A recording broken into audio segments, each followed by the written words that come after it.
बिहारी श्री राधे राधे। मेरा प्यार भरा राधे राधे आप सबको। 7वां अध्याय। सूत जी कहने लगे, हे ऋषियों, जब विष्णु भगवान मलमास का अपार दुख कहकर चुपचाप आसन पर बैठ गए तो श्री कृष्ण भगवान विष्णु को जो गुप्त वचन कहे वह मैं तुमसे कहता हूँ। श्री पुरुषोत्तम बोले, हे विष्णु, आपने बहुत अच्छा किया जो मलमास का हाथ पकड़कर यहाँ पर ले आए हो। इससे लोक में महान कीर्ति पाओगे। जिसको तुमने स्वीकार किया है उसको मैंने भी स्वीकार कर लिया। इसको मैंने अपने समान ही करूंगा। गुण, कीर्ति, ऐश्वर्य, पराक्रम, भक्तों को वरदान, मेरे समान सभी गुण इसमें होंगे। जैसे मैं लोक में प्रसिद्ध हूँ वैसे ही ये पुरुषोत्तम नाम से विख्यात होगा। जो गुण मुझ में है वही मैंने इसको दिए हैं। हे जनार्दन, तुम्हारी प्रसन्नता के लिए मैंने अपने सभी गुण इसको दे दिए हैं। यह पुरुषोत्तम के नाम से जगत में विख्यात होगा और मेरे समान होकर सब मासों का स्वामी होगा। अब ये जगत को पूज्य, जगत के नमस्कार करने योग्य होकर पूजनीय होगा और पूजने वालों का दुख दरिद्रता का नाश करेगा। सब नाश इच्छा वाले हैं, मैंने इसको इच्छा रहित किया है। मनुष्यों को मोक्ष देने वाला है, अपने बराबर मैंने इसको किया है। जो कोई इच्छा रहित या इच्छा पाने वाला इसको पूजेगा वह अपने क्रिया कर्मों का भस्म करके निसंशय मुझको प्राप्त होगा। हे गरुड़ ध्वज, महाभाग्यशाली यति, ब्रह्मचारी, महात्मा, निरहारी भी मेरे परम स्थान को प्राप्त नहीं होते हैं, परंतु पुरुषोत्तम के भक्त मास भर में जन्म मृत्यु से रहित हो बिना परिश्रम के ही हरि के पद को पा सकते हैं।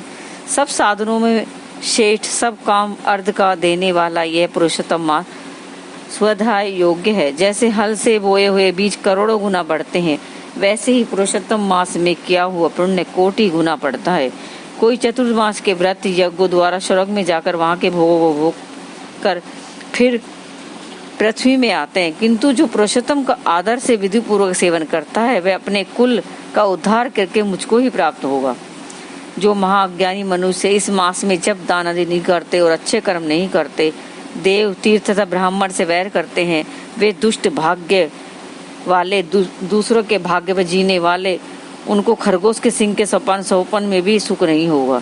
जब मूढ़ मनुष्य मेरे प्रिय मलमास का तिरस्कार करेंगे और जो धर्म का आचरण नहीं करेंगे वे सदैव नरक के गामी होंगे। जो पुरुषोत्तम के निर्मित तीन वर्ष में धर्म का आचरण नहीं करते वे कुंभी पाकाग्नि नरकों में पड़ते हैं।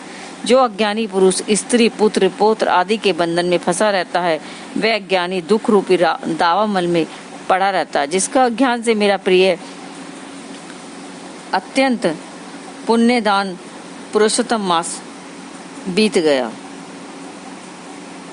उनको कैसे सुख प्राप्त हो सकता। श्रेष्ठ भाग्य वाली जो स्त्रियां पुत्र, सुख सौभाग्य ले पुरुषोत्तम मास में स्नान, दान तथा पूजन करेगी उनको मैं सौभाग्य, संपत्ति, सुख, पुत्र दूंगा। और जो मेरे इस मास को ऐसे ही विसर्जित कर देंगी उनको मेरे प्रतिकूल स्वामी से सुख नहीं होगा।